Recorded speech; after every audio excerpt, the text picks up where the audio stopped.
Hey guys, my name is Susanna Clark. I'm a special education advocate, and today is Sunday, April 27th, 2025. So, as most of you probably know, the Department of Health and Human Services has pulled back their plans of creating an autism registry. And of course, I'm thrilled. Of course, that was exactly the right thing for them to do. I guess what I'm feeling right now is that I don't think that we should relax. I don't think that we are out of danger in regard to those plans being what RFK Jr. wants. In recent years, I've become a really big fan of Jenny Young. She's a professor of rhetoric out of Wisconsin. She's created a dating method for women called the burned haystack dating method. She uses her expertise in recognizing rhetoric to teach women to read between the lines and how men are communicating with them. One of the negative rhetorical patterns that she teaches is what she calls the test and apologize. An example of that might be if a man one of his first comments to a woman is, "Hey, sexy." Now, if a woman's comfortable with being addressed as sexy the first time somebody communicates with her, that's her thing. I'm not here to say whether or not a woman should be okay with that. But a lot of women aren't. A lot of women want to be treated with respect as a whole person. For a lot of women, it makes us feel really uncomfortable when men do that. Not because we're not sexual beings, but because we're much more than just that. And we want men to treat us as though we have brains and are not just a body. So anyway, if a man says, "Hey, sexy," and a woman's response is just hi or whatever, he has tested her boundary to see if that's something that she's okay with him saying to her, and she didn't put up a boundary. But if she responds and says, "Sexy?" question mark, and then he comes back and says, "Ooh, sorry, is that something that bothers you? I won't do that anymore." That is called test and apologize. When a man is testing a boundary, crosses a line, and a woman puts her foot down, and then he comes back and apologizes, that's a negative rhetorical pattern. I think she's fantastic. I appreciate her sharing her expertise so that it's easier to recognize the patterns within the way we speak to each other that indicate the level of a person's sincerity.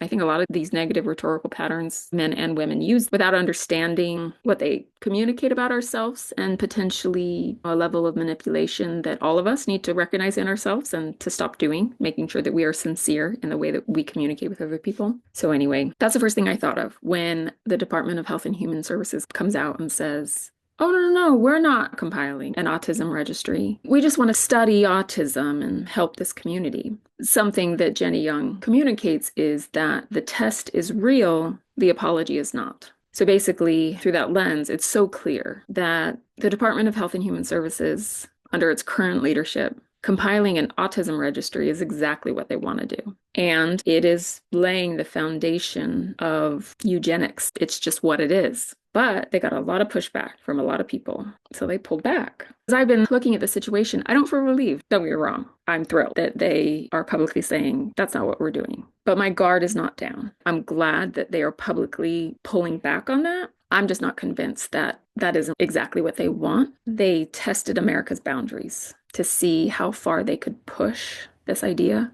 of curing autism, solving autism. America pushed back and said, "You don't know what you're talking about. Autism is not a disease." When you try to put everybody with autism on a list, that feels very Holocausty to us. That makes us feel very uncomfortable. We're not okay with that. That got them to pull back. It was too much too soon. They dropped the frog into the boiling water, and the frog jumped out. We all jumped out. Nope, not okay. That's not a safe place for us to be. They still want to boil that frog alive. And so we're now in a cold pot of water, but the heat's still on.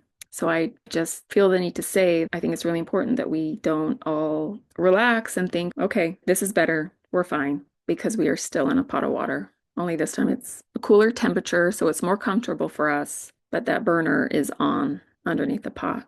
So my ask is, please don't get comfortable. Please don't relax. Please don't assume that we're okay as the temperature of that water rises, when more subtle ways of pushing us in the direction of eugenics is presented, especially if it's presented as we're just trying to help people. They already revealed their hand.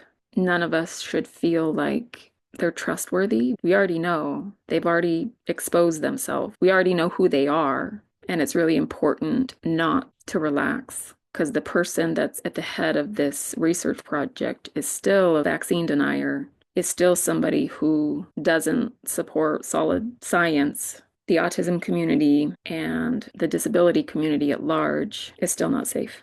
So please understand that what happened with them announcing that they were going to compile a disease registry and wanted to place all people with autism on that registry, that's still what they want to do. They were testing our boundaries, and thankfully, we pushed back and they pulled back. But remember that the test is real. The apology is not. Now, they didn't apologize, right? Saying, never mind, we're not doing that anymore. That's not an apology. They didn't acknowledge the way in which that made everybody feel unsafe. They simply said, well, we're not going to do that anymore. We're going to do this. But it's important to understand that they still have a eugenics mindset, and we need to very much be on guard because I don't think for a second that the disability community is safe underneath the system. So, anyway, I have more to say, but I'll do it another time.